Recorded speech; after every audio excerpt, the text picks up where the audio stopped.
Nice.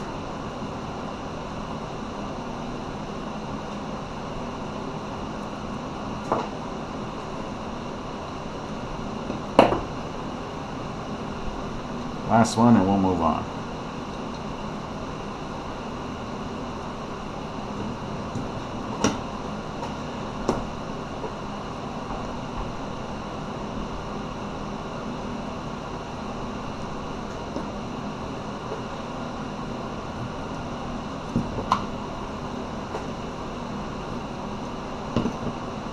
Beautiful.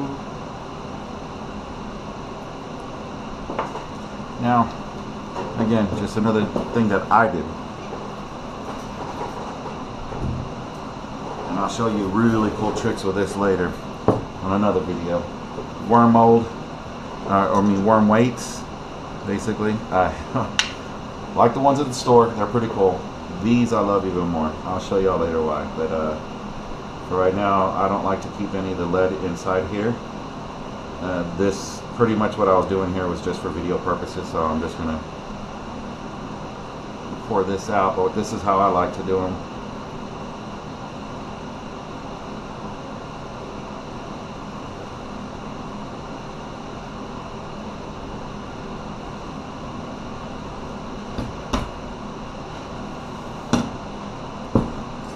To kind of give y'all guys an idea, though, the kind of weights this thing can produce. I mean, look at that.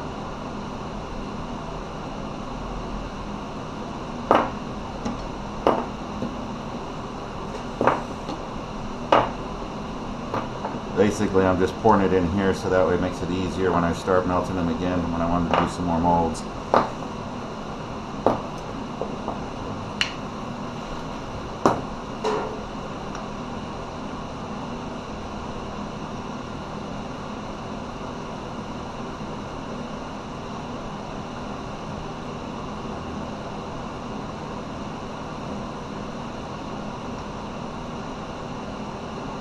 I did not even realize I put that much in there.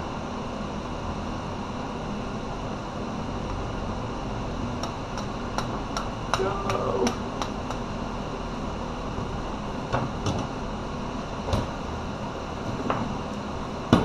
Nice. Hurry up and get this crap out.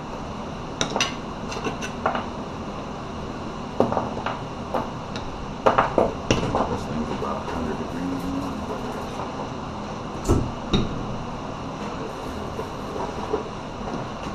Undo this, make sure you put it in a nice, safe place.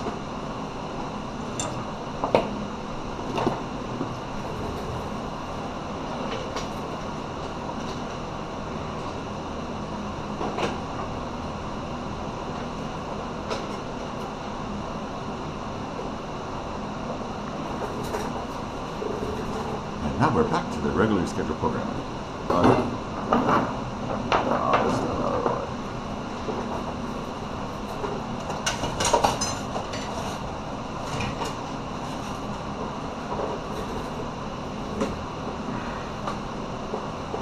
This is what I do use. I don't know what this piece is on the Dremel.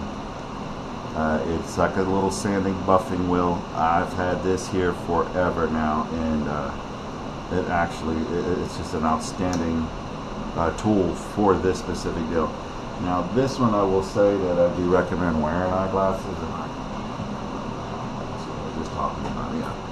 Because it does shoot off lead. I don't want either or in my eye. Lead, metal, any of that stuff. So what I'm going to do is just kind of a quick touch up right in there. Again, this is what I was talking about. You're going to have those deals here, right where you poured in your lead and stuff. Really good tool.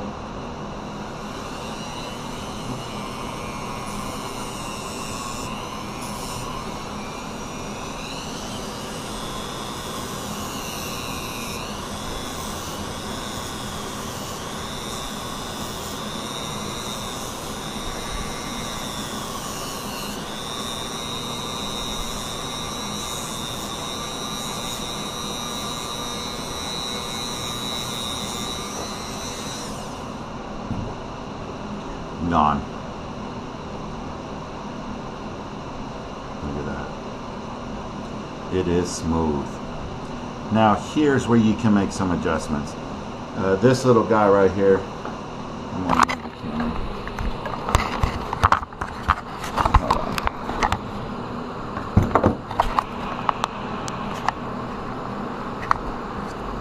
on. Okay.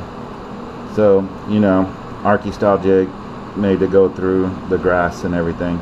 A lot of times what I'll do is I'll make a little bevel right in here with my Dremel. Okay.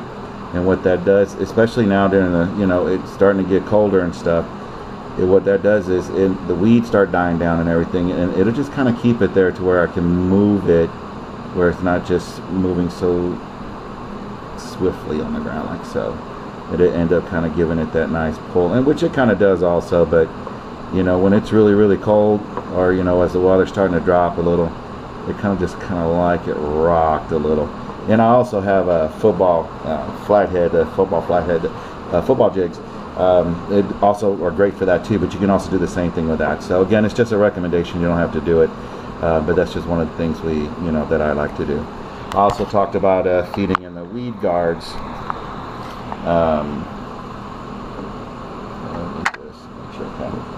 So just again, in case it was missed, I always keep some test weed guards with me. That's basically what this little bend is. You can see right there, that little end.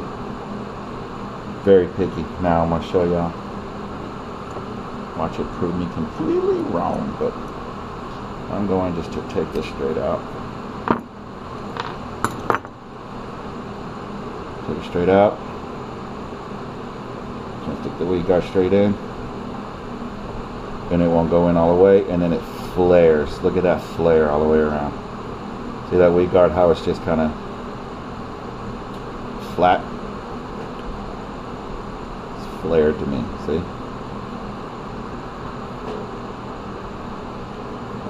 Stick that back in. Sometimes those flares are pretty permanent. Now I pushed it back down towards this hook.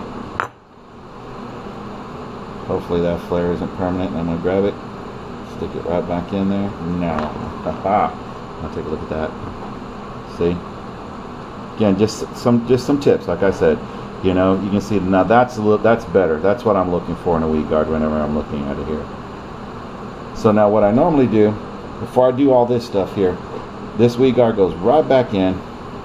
I dip it in for some paint, and then I'll heat the paint back up again. I'll twist this, point it towards the hook, pull it out, then I'll go ahead and let this cool down, and then that's when I put in that weed guard. I haven't done any of the paints yet, but the paints are right over here, so y'all guys will see. I'll do this as soon as possible, but just to kind of give y'all guys an idea there. These are some of my paints that I have, that I use, and so